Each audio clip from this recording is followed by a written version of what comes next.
Selamunaleyküm. Bugün miladi 20 Ekim 2022 Perşembe, Hicri 1444 24 Rebiülevvel. Günün ayeti. Eğer kitap ehli iman edip sakınsalardı, elbette onların kötülüklerini örter ve onları nimetlerle donatılmış cennetlere sokardık. Günün hadisi. İnsanlara iyiliği öğretip de kendini unutan kişi, insanları aydınlatıp kendini yakan mum gibidir. Tarihten haberdar olmak için tarihte bugün neler yaşandı hep birlikte bakalım. 1827 İngiliz, Fransız, Rus Birleşik Filosu Yunanistan açıklarında Navarin'de Osmanlı donanmasını ani bir baskınla tahrip etti. Navarin Deniz Muharebesi Osmanlı tarihinde Navarin olayı, Navarin baskını veya Navarin faciası adıyla da geçer. 1921 Anadolu hükümeti ile Fransa hükümeti arasında Ankara Anlaşması imzalandı. Görüşmeler sonrasında Fransa işgal ettiği Anadolu topraklarından çekildi. 1942 Ekmek karneye bağlandı. Karneler dağıtılmaya başlandı. Türkiye 2. Dünya Savaşı'na girmemişti ama yaşanan sıkıntılar savaşta olan ülkelerinkinden farksızdı. Bu sıkıntıların temel sebebi Cumhuriyet rejiminin ekonomik altyapı açısından hiçbir şey yapmamış olması, devletin tüm enerjisini kurulan laik rejimin ayakta kalmasına harcanmasıydı.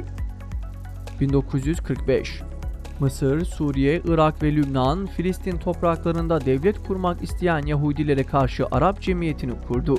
Bu benzeri cemiyetler batılı vahşetin desteğini arkasına alan Siyonistleri durdurmaya yetmeyecek ve terör şebekesi yaklaşık 2 yıl sonra işgalci ABD ve Rusya'nın açık desteği ve tanımasıyla kurulacaktı. 1982 Bir gün önce anayasa metnini açıklayan MGK, Devlet Başkanı Kenan Evren'in anayasayla ilgili konuşmalarını eleştirmeyi yasakladı. Hakkında konuşma yasağı getirilen anayasa sözde kamuoyunun onayına ve referanduma sunularak kabul ettirilecek ve yıllar yılı halkın %98'inin anayasaya evet dediği masalıyla kitleler uyutulmaya çalışılacaktı. 1992 Bingöl'ün Solhan ilçesi Hazarşah köyü yakınlarında bir otobüsü durduran PKK'liler 19 yolcuyu kurşuna dizerek öldürdü. 6 kişiyi yaraladı.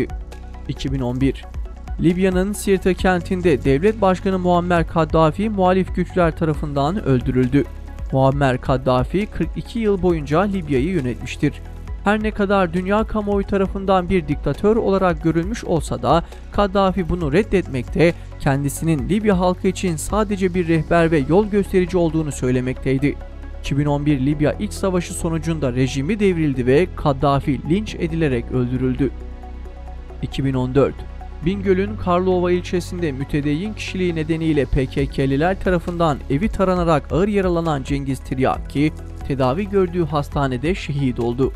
2018 ABD öncülüğündeki işgal güçlerinin Suriye'nin Deir ez-Zor kentinde cuma namazı kılındığı sırada bir camiye yönelik hava saldırısında en az 30 sivili katledildi.